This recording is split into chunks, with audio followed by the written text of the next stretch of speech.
Good afternoon. Welcome to the Center for Comparative Immigration Studies. My name is David Fitzgerald, and together with our colleagues at the UCLA Center for the Study of International Migration, we're delighted that you've joined us for our Friday Migration Book Seminar Series. Today's book is going to be talking about The Deportation Machine, America's Long History of Expelling Immigrants by Professor Adam Goodman. He is Professor of History and Latin American and Latino Studies at the University of Illinois, Chicago. We also have with us today Professor Tobias Higbie, Professor of History at UCLA, who will be providing a comment. The event today is being recorded. If you're not able to catch the entirety of today's event, you can watch it later on YouTube. You can find information about our upcoming speaker series from the websites of either of our centers. One programming note is that we will be having next Friday a discussion of Citizenship 2.0, Dual Nationality as a Global Asset. The author is Yossi Harpaz with a comment by Rogers Brubaker.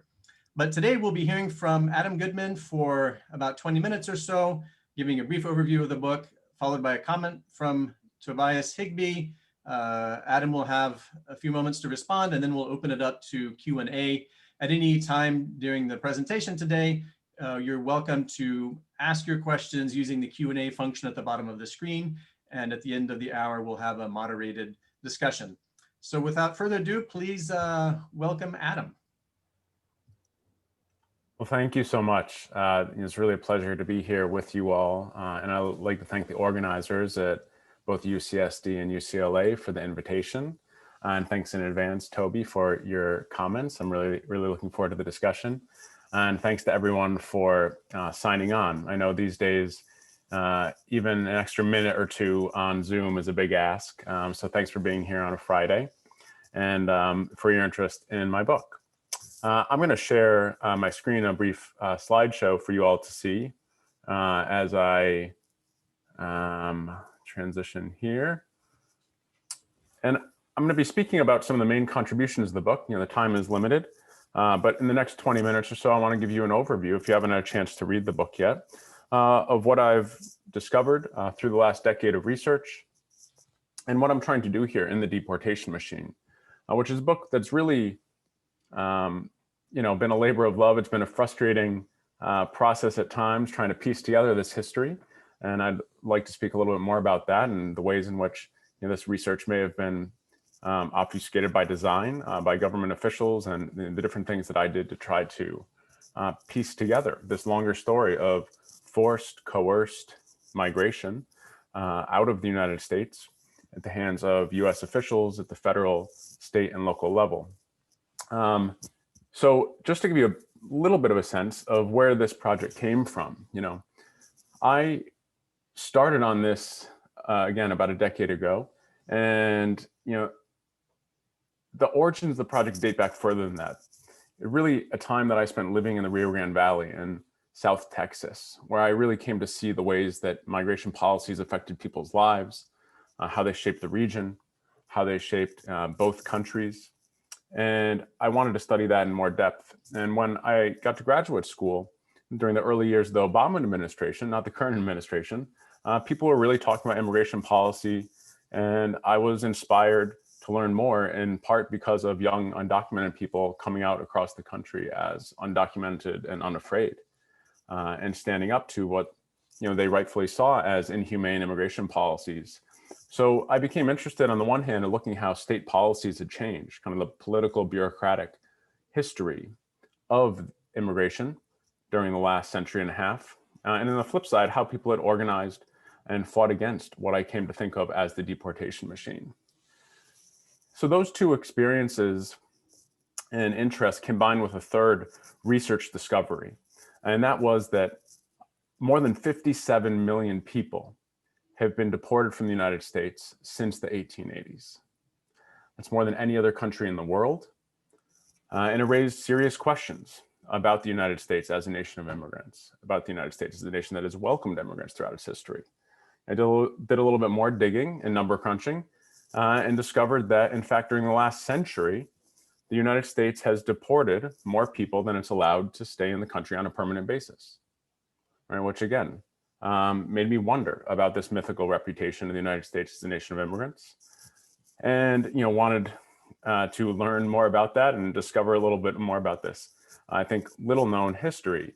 And that the photo you see here of a Mexican family in the 1950s who had recently been deported from South Texas is in some ways representative. I mean, deportation has affected men, women, and children.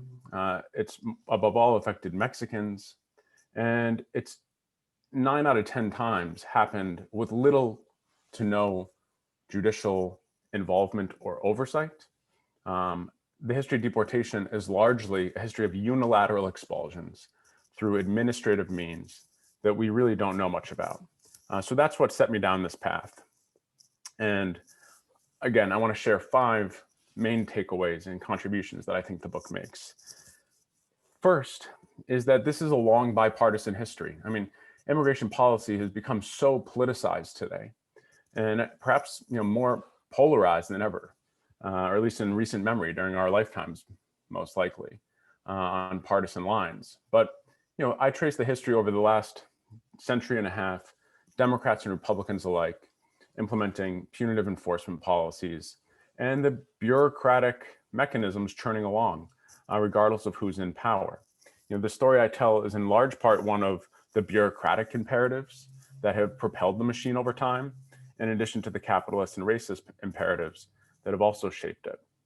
So you can see the table of contents here, which gives you a sense of the scope of the project, starting in the late 19th century, looking at the creation of the machine and the mechanisms of expulsion, the targeting of Chinese labor migrants mostly, as well as Southern and Eastern Europeans, and then Mexicans for most of the 20th century, and more recently, Central American refugees, asylum seekers, as well as South Asians, Muslims, and Arabs. But I'm interested in doing a number of things here. And certainly one is engaging in discussions with historians, but also with social scientists, legal scholars, journalists, and others. And I think one of my key contributions comes in the way that I conceptualize deportation, how I'm defining it and understanding it.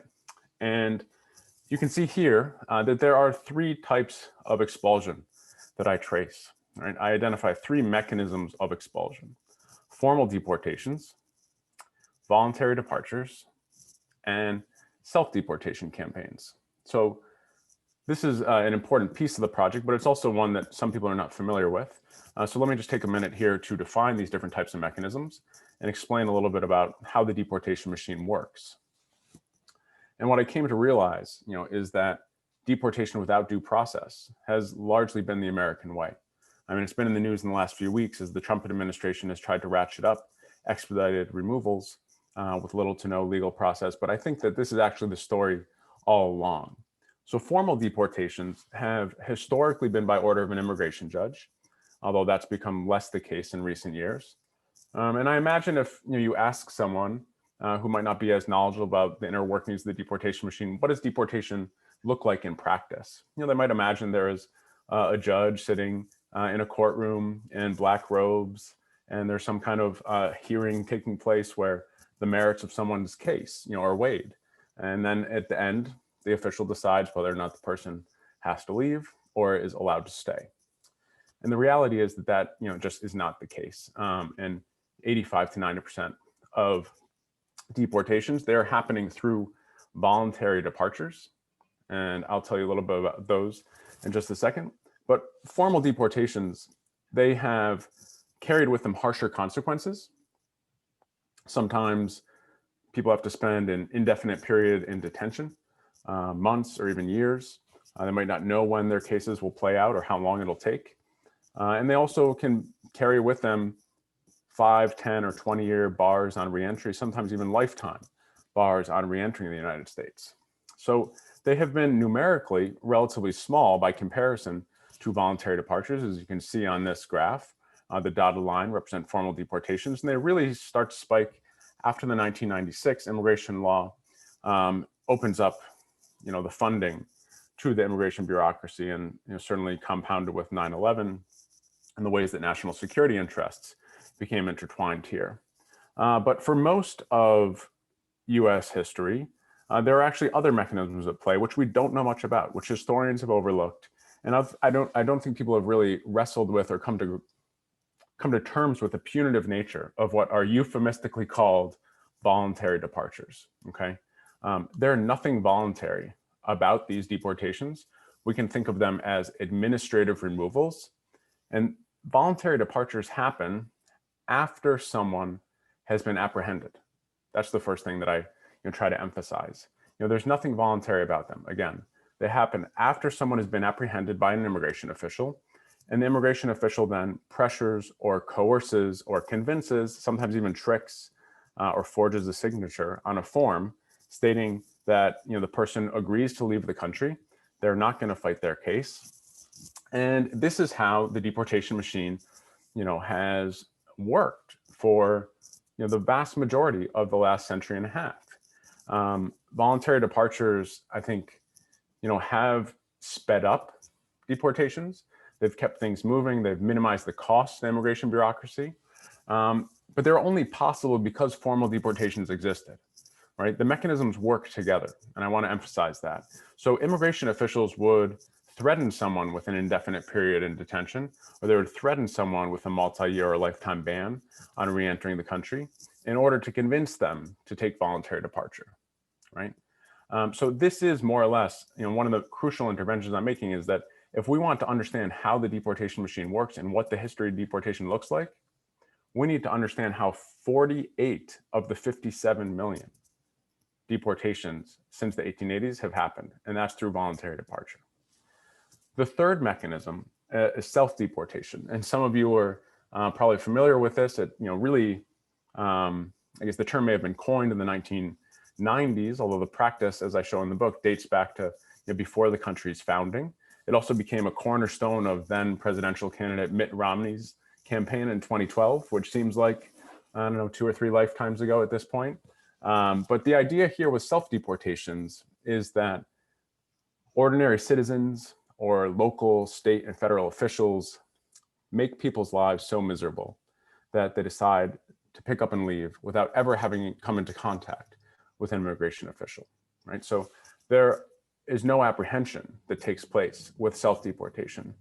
There are fear campaigns that rely on the media and the propagation, of fear and scare tactics by public officials, something we're certainly familiar with during the last few years. But also there's local laws, state laws that might, make people's lives very difficult, limit services and the availability of basic needs, for people. And again, all in the hopes of pushing them out of the country, but also exerting control over the lives of the people who remain, okay? Now, most historians and most social scientists, for that matter, and journalists and government officials have focused on the first mechanism, the formal deportations. But I insist that things look a lot different when we do have this broader, more expansive, and I think ultimately more accurate definition of expulsion, while at the same time not conflating between the different types of expulsion. I want to say that they're all part of the deportation machine, but there are differences between them, and we should be mindful of that. So the second point is deportation without due process has long been the American way. The third thing that I really uncover in the book is that there's been disproportionate targeting of Mexican migrants and Mexicans in the United States, both non-citizens, permanent residents, and citizens in many cases. This photo here that you see from the 1980s was a demonstration, a protest after officials had deported a 14-year-old Mexican permanent resident from the United States, and people had mobilized. And this was not uncommon. I mean, it's not uncommon for people to be targeted for removal simply because how they looked. Racial profiling was rampant throughout the immigration bureaucracy. But one of the things that I showed in the book is that oftentimes immigration historians have thought of prototypical illegal alien, using the legal terminology here, being a Chinese migrant in the late 19th century, Southern and Eastern European migrants around the turn of the 20th century. And then after the 1924 Immigration Act, the officials and authorities of the INS, or of then the Immigration Service, really turned their attention toward Mexicans. But I found these early case files from the immigration records that show that officials in the Southwest were using voluntary departure as early as 1907, maybe even earlier than that. Right? The federal bureaucracy comes into being, and the federal government gets control over immigration in the 1890s, 1891. And my guess is that they were using coercive mechanisms since the beginning. But the earliest documentation I found was from 1907, 1908. And what I also found were some reports from immigration officials in El Paso. And what they said is that there are tens of thousands of people who were deporting through this informal means, which led me to kind of the broader conclusion that we might need to rethink the chronology here as to when officials really came to single out Mexicans and to disproportionately target them. We know that that increases over time. So the book documents the history of the repatriation campaigns and the infamous Operation Wetback campaign of the 1930s and 1950s, right? And shows that more than controlling migration, perhaps, these were ways of expanding state power, right? Officials with limited means and inability to deport people through formal deportation, they found other ways to go about doing that and to expand their power. And these were usually low-level agents of the state. Low-level agents of the state and kind of mid-level people in the bureaucracy who exercise extraordinary power over people's lives and over the making of immigration policy. There's been work by people like Debbie Kang that's also shown this from the early 20th century. And I think that we all know, if we've been paying attention in the last few months, why it might be problematic to instill extraordinary power in a low-level agent of the state. And the same was certainly true with immigration. Now, what we see moving into the post-1965 period is that as many as 9 out of every 10 apprehensions are of Mexicans. Okay, I mean, this is way out of proportion to the representation of the immigrant population or even the undocumented immigrant population. And I think this has really detrimental, harmful effects, both on individuals as well as on the communities and the country as a whole. And let me explain why.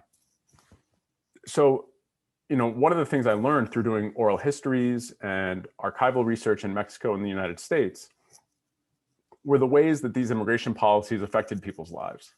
And that's something I'm really interested in and uncovering here and focusing on in this book. And through the number crunching, I discovered that there's a crucial moment of change. I mean, so much of the story I trace as one of continuity, but there are some important moments of change. And one is in the late 1970s. And this is what I refer to as the dawn of the age of mass expulsion. So by the late 1970s, the possibility of apprehension and deportation has become a reality for many people and many ethnic Mexicans.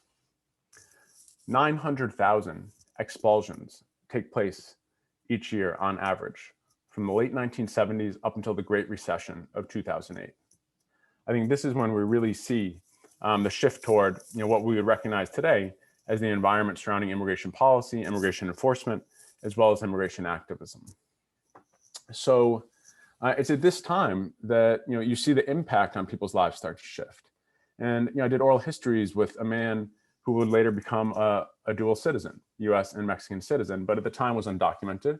He worked at a ranch in the Central Valley in California. And he told me of how he would just get up, go to work every morning, and he'd get dressed, put his shoes on, or put his pants on, put his socks on, put his shoes on. And before he walked out the door, he would make sure to hide $20 on his person to make sure that he had some money in the event that he was deported that day and sent to Tijuana, because he wanted to be able to recross the border.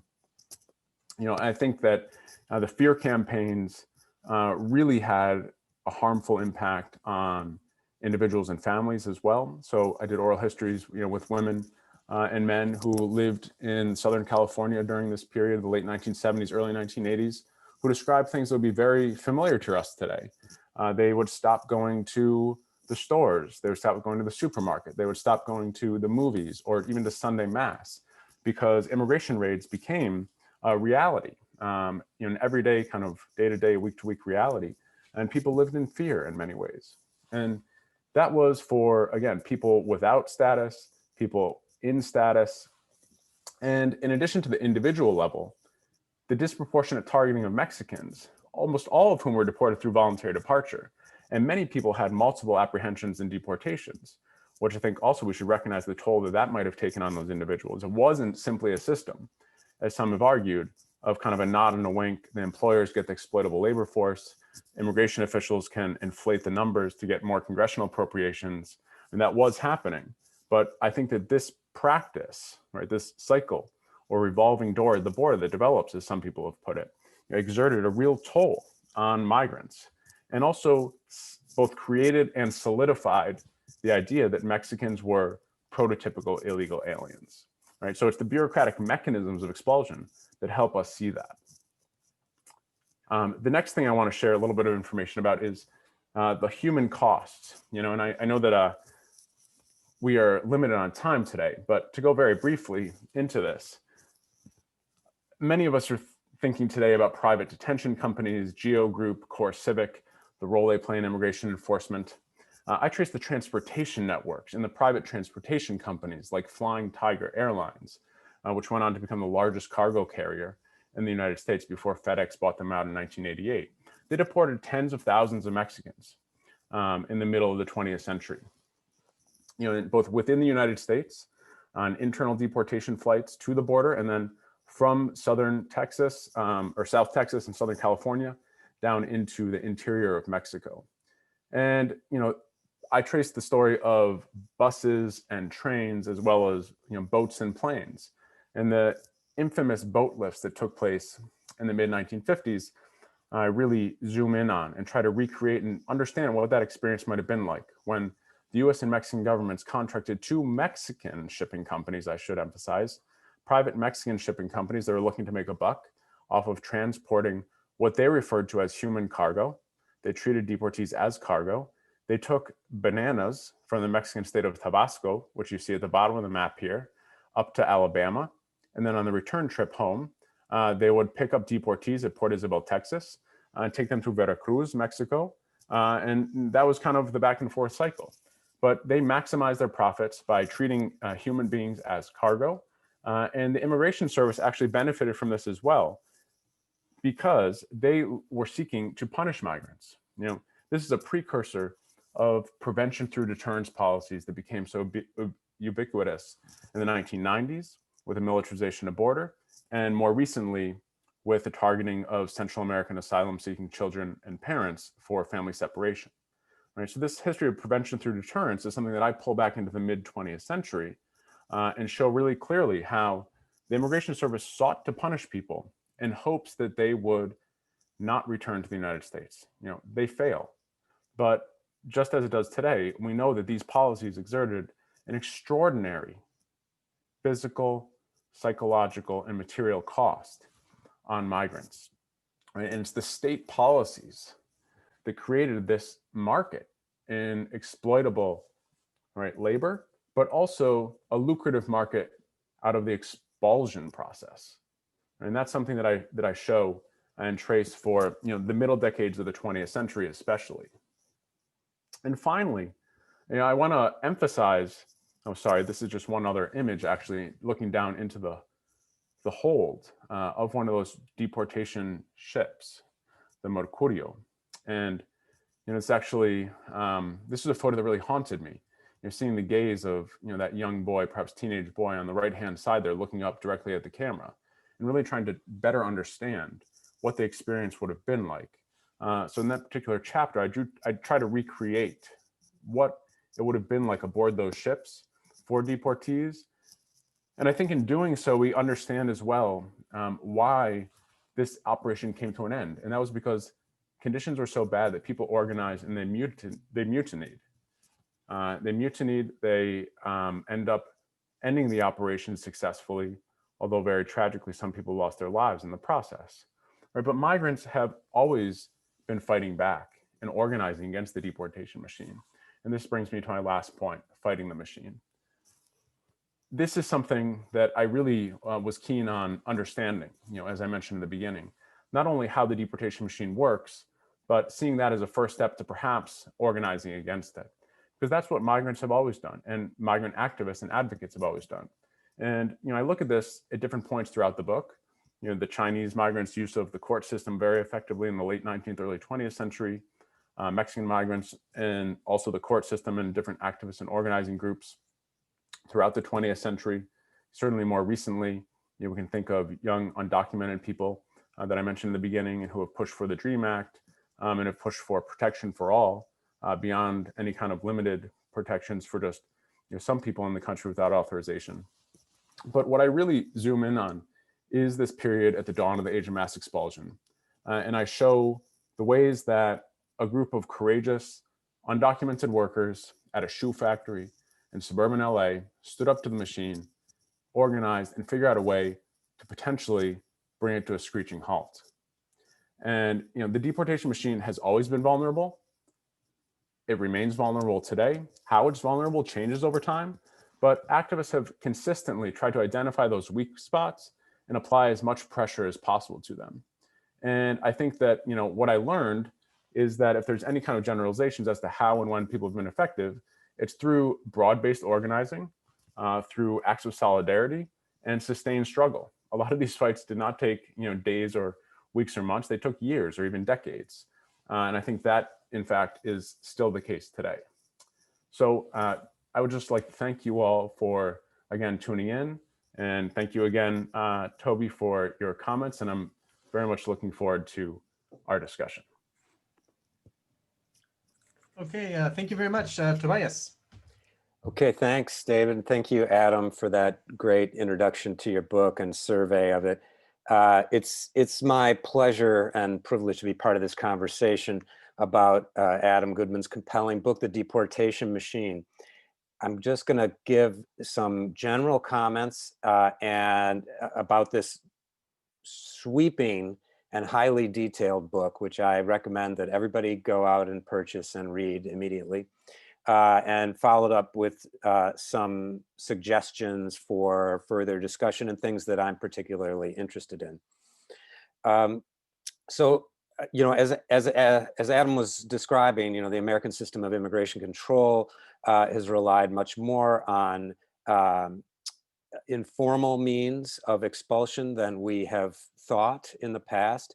And those have been, he argues, overwhelmingly applied to migrants from Mexico, creating a racialized caste, essentially, that straddled the border between the US and Mexico. The two related processes at the heart of the method are voluntary departure, an administrative process that facilitated swift repatriation of migrants. And the second, potentially larger, although hard to know, perhaps impossible to know, was migrant self-deportation, induced by fear campaigns and targeted raids that sent a message to migrants. And that message was, leave on your own or your family and your belonging, with your family and belongings, or risk being snatched up from your home or your workplace and swiftly deported without a chance to say goodbye or to gather your belongings, or even to get your paycheck. For the Immigration and Naturalization Service, like ICE today, Immigration and Customs Enforcement, it was a bureaucracy that felt itself persistently underfunded, whatever we might think about its funding. The intertwined processes of voluntary departure and self-deportation achieved the double ends of removing undocumented migrants and saving money by avoiding complicated legal processes and lengthy detention. For the US economy, these systems enforced migrant circulation and labor market churn, placing a sizable portion of the workforce in a condition of permanent precarity. And in the great American tradition, creating opportunities for money making on other people's misfortune, for contractors in the deportation system, and for employers and even landlords who could re-rent the apartments that deported migrants were removed from. Taken together, it's a history that challenges the self-image of the United States as a pluralistic nation of immigrants. But as Goodman also shows and just outlined, there's been a persistent resistance to this deportation machine. He has this fascinating chapter about Los Angeles in the 1970s that shows how this network of activists and union organizers and undocumented immigrants, as well as a group of Mexican radicals who had left Mexico fleeing repression there became involved in an effort to trip up the machine at its weakest point. The system of voluntary departure required people to acquiesce in their own deportation, and many did so either willingly in order to thinking that they could come back quickly, or they were coerced, or as Adam mentioned, their signatures were forged. And this group of activists, who were actually part of a larger national network that with the ACLU and other groups, the National Lawyers Guild, were sharing information, you know, at a moment when there wasn't an internet. So it's kind of this amazing national information network. How do you take on the immigration authorities in order to stop this rapid system of deportation? And he focuses on this one case in Los Angeles, the Sabika, or El Monte, the Sabika shoe factory, but there's a whole host of other cases in Los Angeles and Illinois and in New York and other places where activist lawyers were taking on this system. And one of the things they discovered was that the immigration system was not filled with hotshot lawyers. And if these more often cases, quite well-trained lawyers could take on the immigration courts, they could outsmart them and win the stay of deportation for their clients. But it was a big fight. It was like they had to mobilize this network practically out of nothing. And in a way, what's fascinating about this is it suggested the potential of what we might call today a sanctuary coalition made up of progressive unions, of migrant community organizations, of immigration lawyers, and a few, at that point, Democratic politicians, because most Democrats, like Republicans, were kind of running for the doors whenever these topics were mentioned. But it's a coalition that didn't fully take shape, really, until the late 1990s, after Proposition 187 in California, but also especially after the passage of a new set of more restrictive immigration laws. And one of the fascinating stories that this book shows is that the victory of this network of lawyers, which actually does result in a decline of deportations, is a sense there's an end run around it, because the forces of the pro-deportation forces are able to pass new laws that are much harsher and move, ironically, from this system of voluntary deportation towards a system of formal expulsion that we know today. There's a lot more I could say about this book. It's, as I mentioned, it's super rich. I really look forward to assigning it to my students, but I want to offer two little things to point to that maybe we can discuss. And I know there's questions already in the Q&A, so I won't take too much time. One is about the relationship between internal borders and international borders. And the other is about the value of archives and historical research. So some of my previous work is about the compulsion and violence involved in mobilizing and demobilizing migrant workers internal to the United States. And I was really fascinated that Adam, in early chapters of the book, talks about this displacement or expulsion of a Chinese community in Truckee, California, and the famous or infamous deportation of striking mine workers, multi-ethnic group of mine workers in Bisbee, Arizona, and how much these resembled the broader pattern of worker deportation that existed across the United States. So, like there are literally hundreds of these deportations in the wheat belt and across the West, where, just as this book describes, local authorities engage in rounding up all the workers at gunpoint and putting them on a train and sending them on to the next town. And I was thinking to myself, this is also in some ways functionally related to things like the infamous massacre in Tulsa of African Americans in 1921, a kind of politics of violence and geography that is designed to maintain precarity and functions around the relationship between the federal and local or federal and regional state apparatuses. So I'm very intrigued about that. And of course, it's part of the longer history of how governmentality works in the United States and how state power grows. And I think one of the great contributions to this book is it shows that, you know, this is what people would call today soft power, ironically, like the self-deportation campaigns, theoretically without using the coercive force of the state, we're actually increasing the power of the state. That's really fascinating. But I'm sort of also intrigued about the relationship between then the social movements that build up around this and how social movements, activists, radicals tend to be the target of actually formal deportation more often. So hopefully Adam can talk a little bit about that and how that plays out in that world. Okay, moving along in the interest of time, my second thought is really about archives. So in the introductory chapter, Goodman writes, how do you write a history of something designed to leave no paper trail?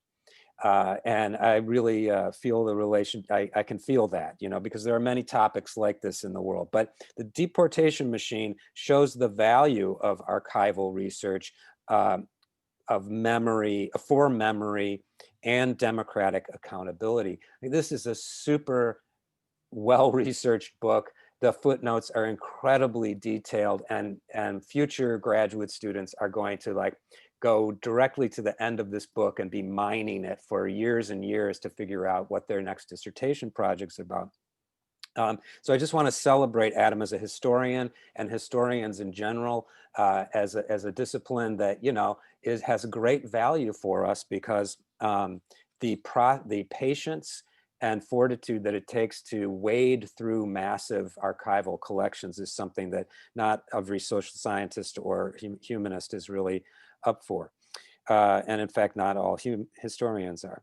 As we saw with the Trump administration's family separation policy, the governments, the state prefers to operate in the shadows. And so it's not just historians, but public records and archivists themselves who are the memory keepers.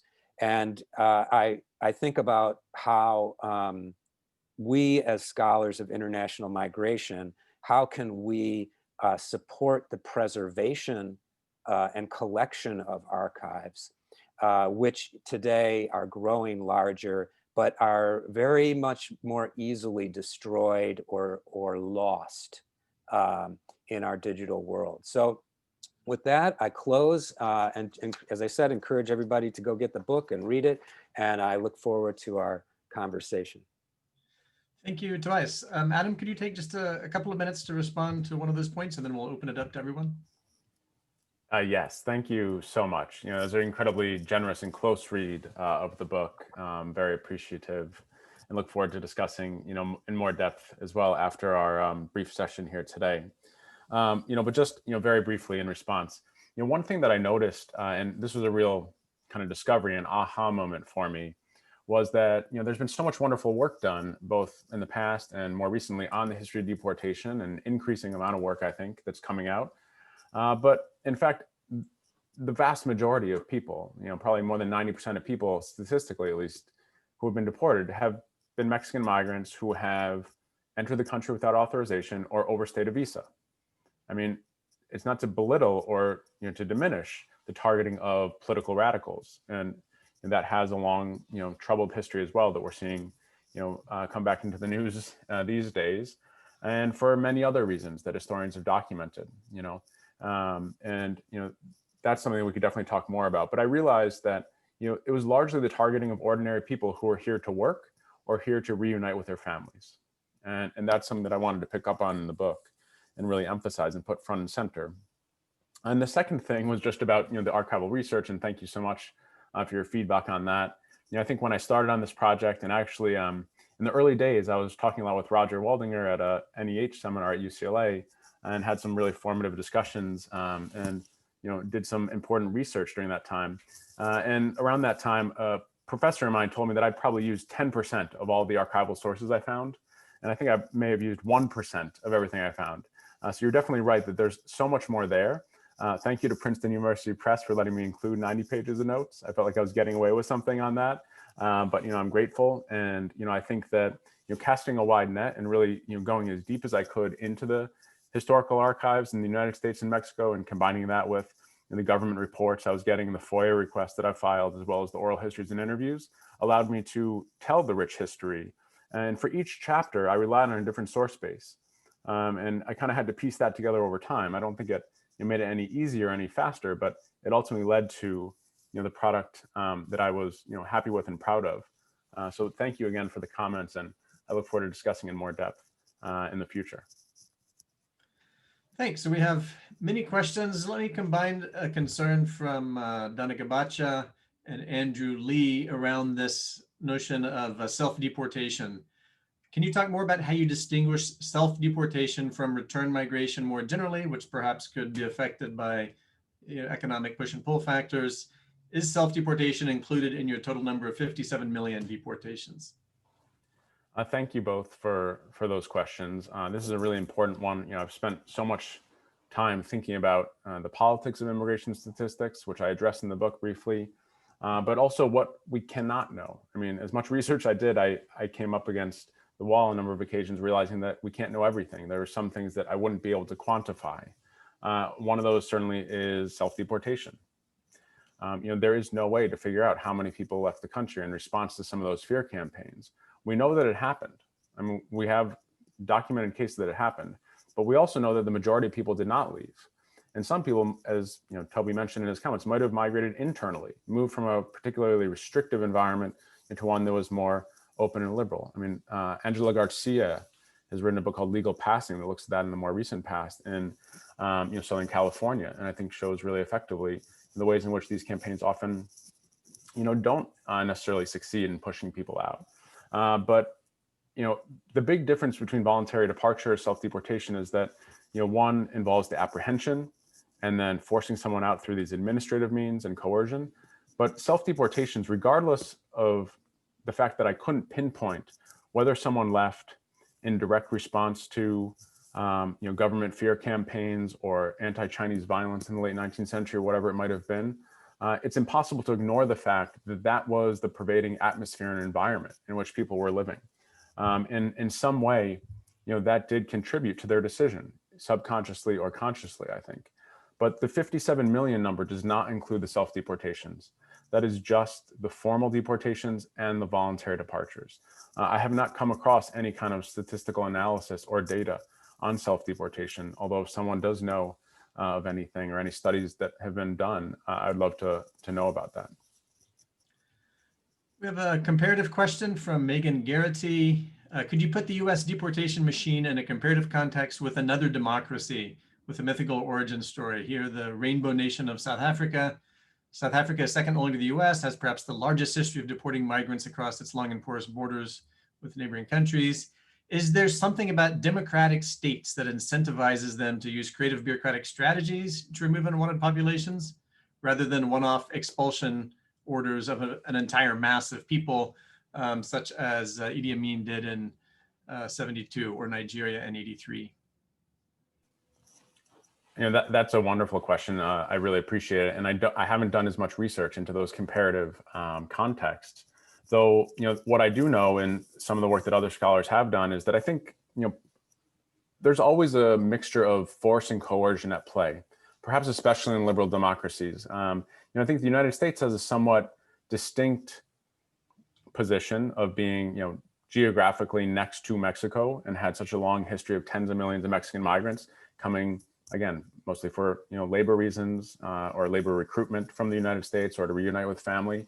And just numerically, I think that the United States case is an outlier there in some ways.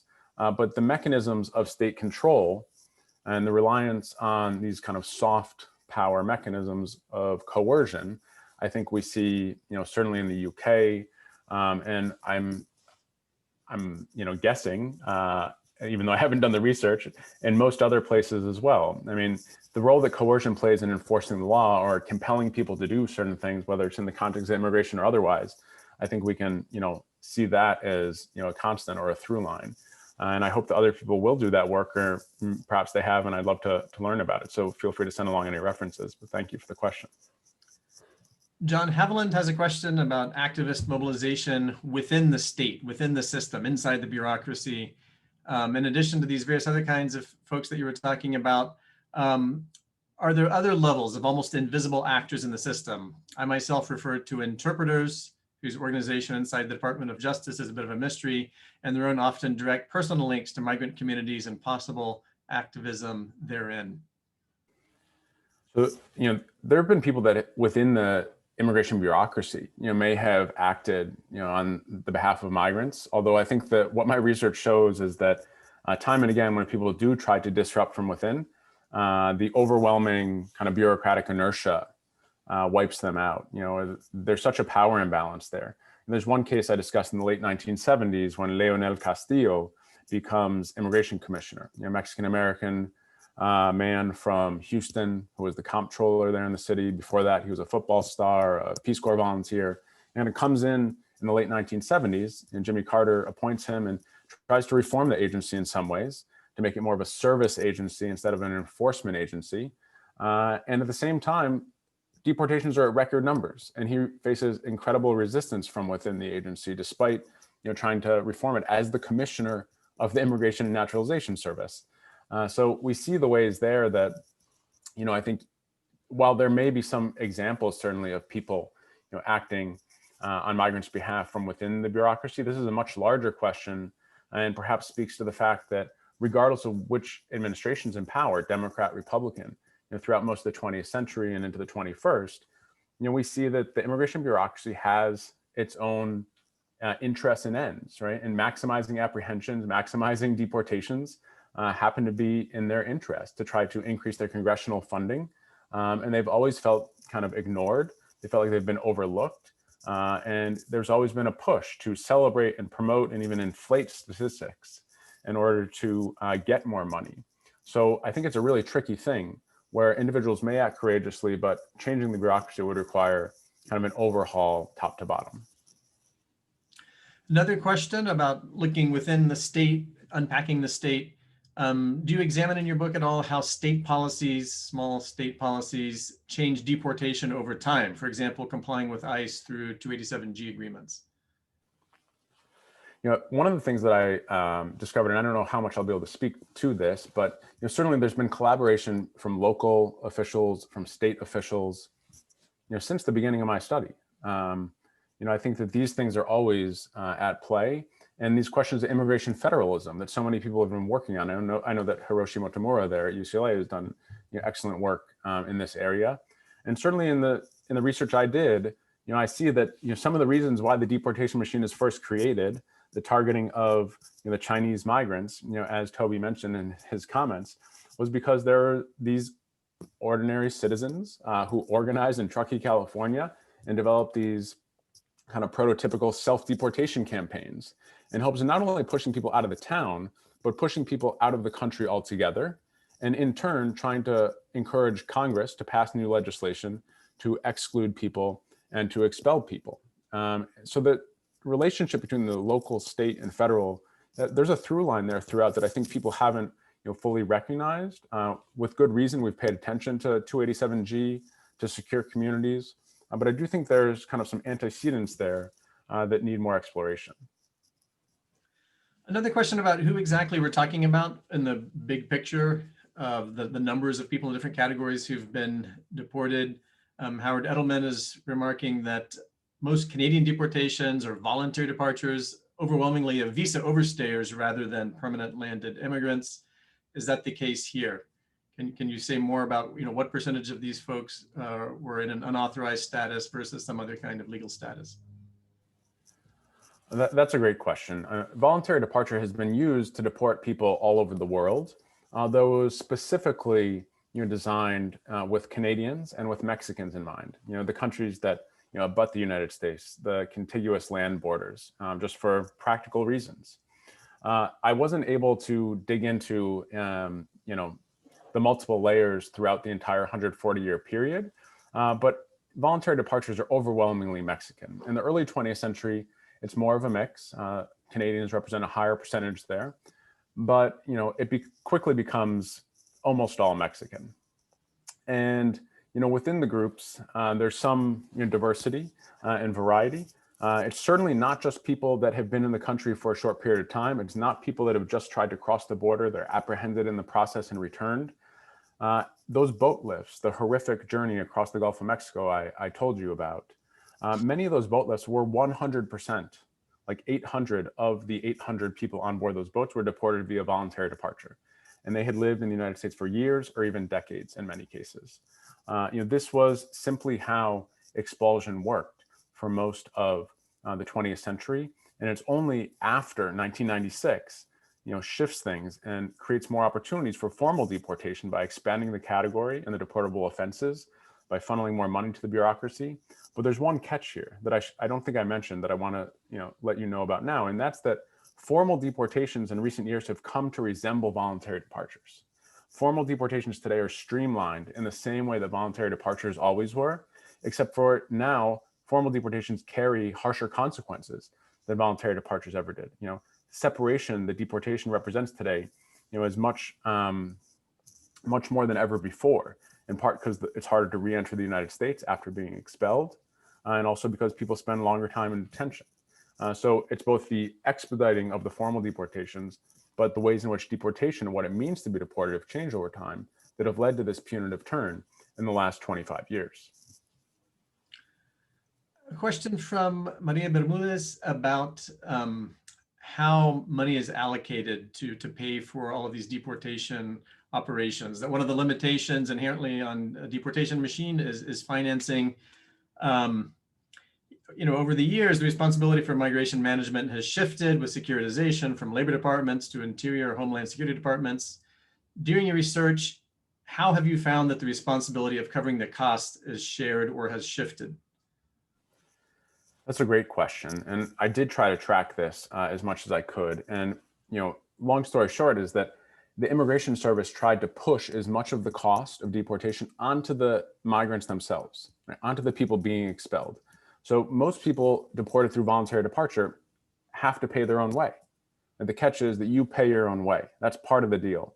We will not deport you through formal means. You won't be in detention for the extended period. You won't have the bar on reentry, but you have to pay your own way.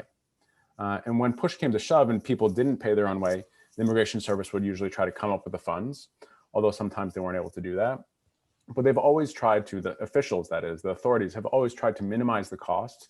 And by paying your own way, that then in turn allowed the deportation machine to keep churning along and allowed the Immigration Service to apprehend more people. So I think that question of cost and who is paying for this actually matters a great deal. But what we see after, again, 9/11 is that all of a sudden there's just such an influx of funding into the immigration bureaucracy that they can now carry out and pay for many of these expulsions, unlike they ever had. Thanks. Milos Jovanovic remarks that in Europe in recent years, there has been a movement towards radical resistance to deportation. For example, in Germany, over 95% of planned deportations were foiled in 2016. However, this has resulted in a greater push from the state to criminalize resistance, including preemptive arrests of activists, criminalizing access to asylum seekers, camps, and so forth. What, in your opinion, has been the greatest impediment in coalescing a larger coalition of resisting deportations in the US? Wow, that's a great question. And I think the comparative examples here are actually really important probably, and I'd love to learn more about what people have been doing.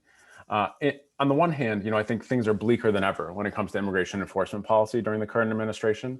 And at the same time, there's some opportunities that perhaps haven't been there because more people are aware of just how bad things are. And they're not necessarily aware of the longer history. They think it might have just emerged during the Trump administration, but in fact, they actually want to do something now. So, people turning out for protests, people in the streets, I think, present some opportunities, perhaps, having the common enemy in this case, could be useful. But at the same time, what happens in this election, what happens moving forward, whether, broader public loses interest, whether politicians in the Democratic Party, whenever they're next in power, whether that's this election or in the future, if they really try to stake out some ground, and create some distance between themselves and the Republicans, which just hasn't been there. I mean, Hillary Clinton, Barack Obama, they were both willing to exchange some kind of regularization program for enhanced enforcement. And that's always kind of been the Democrats' line in recent history. I don't know what that's going to look like going forward. And that could actually lead to some real change, but it's only through the sustained pressure that organizing will put on politicians that people will do anything to begin with. They're not going to do it out of the goodness of their hearts. And I think that we see, as I mentioned earlier, how the vulnerable points within the machine shift over time. So during the Obama years, there were people that would publicize cases, use the media very effectively, and in many cases have deportations halted. They put their bodies on the line through acts of civil disobedience, blocking buses, literally blocking buses by forming human chains from transporting immigrants from detention centers to airports. And in some cases that succeeded. That has not been as true, I think, during the last few years. And I'm not sure exactly what that'll look like moving forward, but I think the question gets at this key piece where we need much more support, for people who are interested in advocating on migrants' behalf and would like to create radical change to the system, which has done such violence for now, century and a half. It's going to rely on mass support and sustained struggle. So a question from Nancy Heimstra about transportation companies. And basically, as I see the question, it's how much does it matter that these were private companies involved in deportation? Is that really what's driving the use of deportation? Or is this a chicken and an egg phenomenon where it's hard to tease out the causality? What does it matter more generally? Why does it matter if deportation is carried out by private actors as opposed to a state agency? That's a great question. And certainly something that abolitionists have been thinking about and pointing out that, private prisons, for example, are horrible and do a lot of bad things, but getting rid of private prisons doesn't solve the problem. The majority of people are held in public facilities. And likewise, the majority of people deported during the 20th century, were deported, through government vehicles and government means. But I do think that there is, something notable here where you have that profit incentive. I mean, the government's interested in minimizing the cost. The companies are interested in maximizing profit. I mean, at no point in time do they have migrants' well-being, human beings, well-being in mind. I think that matters a great deal. And also it in turn serves that, secondary purpose or perhaps primary purpose of punishing migrants in the system of prevention through deterrence. So I think it's that toxic combination that I saw as notable. But the question also brings up something important. I'm not trying to conflate the role that private companies played then and the role they play now. I do think that has changed over time. And so now you see private prison companies who are lobbying and spending millions of dollars lobbying in DC, and they get hundreds of millions of dollars in federal contracts in return. It wasn't quite the same in the middle of the 20th century with these transportation companies, but I do think the profit motive, did matter there in creating those conditions that I uncovered. So there are, a number of other questions here. Perhaps the dialogue can continue online. I would like to close with just one question following up on this remarkable statement that I think I heard at the beginning of your presentation, which is that there have been more deportations than permanent admissions in US history. Did I hear that correctly? Yes. So there's been, US officials have deported more people than they've allowed to remain on a permanent basis, than they've granted permanent residence. So that is, for me, one of the most striking takeaways of this really rich study. Thank you so much, Adam. Thank you so much, Tobias, for joining us, and for the audience for their excellent questions. Again, the book is available from Princeton University Press, The Deportation Machine.